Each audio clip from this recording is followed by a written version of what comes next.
Video gamers around the world can barely contain themselves and are bursting with anticipation for the release of Hogwarts Legacy. The game is set during the late 1800s when a newly enrolled student at Hogwarts discovers they possess the unusual ability to perceive and master ancient magic, becoming the key to an old secret that threatens to tear apart the world of wizards. So stay tuned and don't go away because the Hogwarts Legacy release window has been reportedly leaked. First up, how do we know Hogwarts Legacy is going to be totally tubular? You're about to find out. Hogwarts Legacy, the Harry Potter role-playing game, RPG, takes place in the Hogwarts universe but is set in the past. The game allows you to create your own legacy at the school for witchcraft and wizardry. See? We told you it was super cool. When you start playing the game, you'll start as a new student and you'll have to make several choices. As we mentioned, the game takes place a long time ago, so you might not see any familiar characters as you'd like. But who cares, because you'll be too busy taking a trip to the sorting hat, classes, and much more. There's even masked baddies. Unfortunately, the game's not getting a lot of positive press coverage right now, but that has nothing to do with the game. It has to do with the creator of Harry Potter, but we'll get to that later. First, we're going to tell you everything we know about the Harry Potter RPG, including the release date window and its trailer. The game was initially set to be released in 2021, however, Hogwarts Legacy was delayed into 2022. It looks like the game might be delayed again. According to gaming industry insider Colin Moratti, Hogwarts Legacy isn't coming out this year due to the game being in some sort of trouble. This isn't surprising news though, because the Avalanche software development team simply needs extra time to get the kinks out of the game, which is common with the video game development process. Next up, is it possible that the game isn't released until 2023? Let's take a look. Considering the fact that we've heard so little about the game since it was first announced back in September of 2020, the odds of it being delayed until 2023 are pretty high. But don't despair, because all hope of being able to play Hogwarts Legacy in 2022 is not lost. In fact, this month, the official Wizarding World website posted an article about the franchise's plans for 2022. Hogwarts Legacy was highlighted, and its current 2022 release window was reconfirmed. So there's hope. The game's community manager, Chandler Wood, posted on Twitter and added the caption 2022 with an emoji. So in all honesty, this seems to suggest that the rumors of the game being delayed until 2023 are probably way overblown. We're keeping our fingers crossed that the game isn't hit with another pesky delay. Let's take a second to talk about the Hogwarts Legacy trailer. It is the epitome of cool, and while the Hogwarts Legacy trailer does not confirm if the game is a PS5 exclusive or not, it does show off how you'll be interacting with all the magical beasts that you can point a wand at. Take awesome classes to hone your wizarding skills, cast spells, and even engage in your own drama with other students. There's even a masked student, or group of students that's up to no good.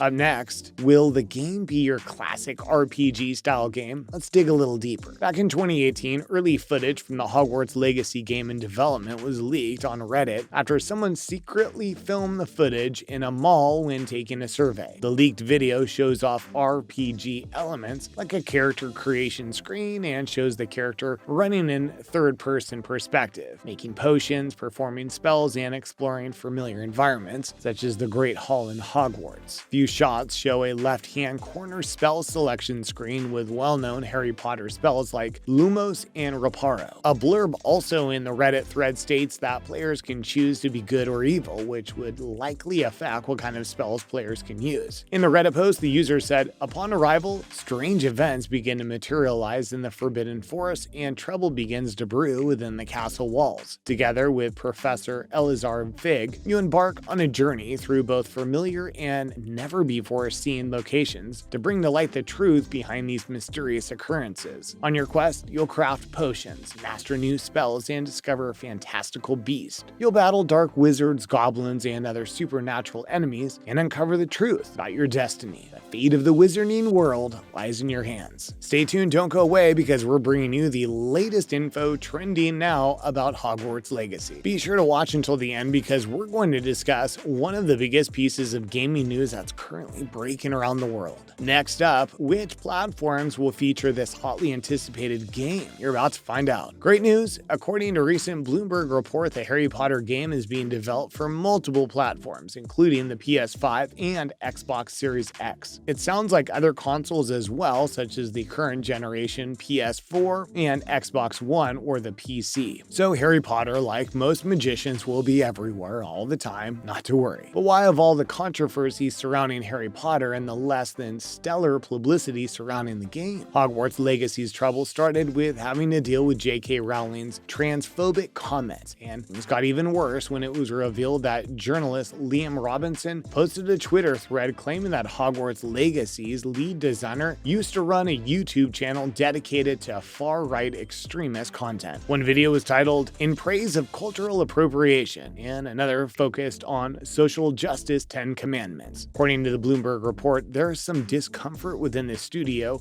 over the public stances taken by Potter author J.K. Rowling. The writer's gotten in hot water for a lot of her online comments regarding transgender men and women, including last December when she voiced support for Maya Forstater, a tax specialist who was fired for transphobic language. Up next, can Rowling's comments really affect the game's sales and marketing? Let's find out. Short answer is yes, absolutely. And if you haven't seen Rowling's Twitter comments for yourself, just note that they have infuriated members of the transgender community. Her statements have even forced Harry Potter stars Daniel Radcliffe and Emma Watson to publicly explain that they disagree with Rowling. According to the Bloomberg report, the situation has made some members of the development team uncomfortable and sparked private discussions among staff over the pandemic water cooler. The workplace communication app Slack that the author's comments could dampen the potential success of the game, as fans have voiced an intent to no longer support all things Harry Potter or anything connected to Rowling. This makes perfect sense. Of course, Rowling's comments could have an impact on how commercially successful the game becomes. You don't need a business marketing degree to make the inference, it's pretty obvious. All that the developers of the game can do is essentially distance themselves from Rowling and publicly condemn all of her comments. Hopefully, that's enough to get gamers out of stores in droves and buy the game. And chances are, the younger demographics, such as children, are likely unaware of Rowling's comments, or if they are aware, unable to understand why they're so controversial. Also, children likely don't have an opinion or care about her comments, even if they are aware of their existence, so they'll most likely run out and buy the game anyway. Finally, as promised, we're talking about the biggest news story in gaming at the moment. Unless you've been living on Mars for the past week, you probably know about the biggest news in gaming at the present time. We're talking about Microsoft's $70 billion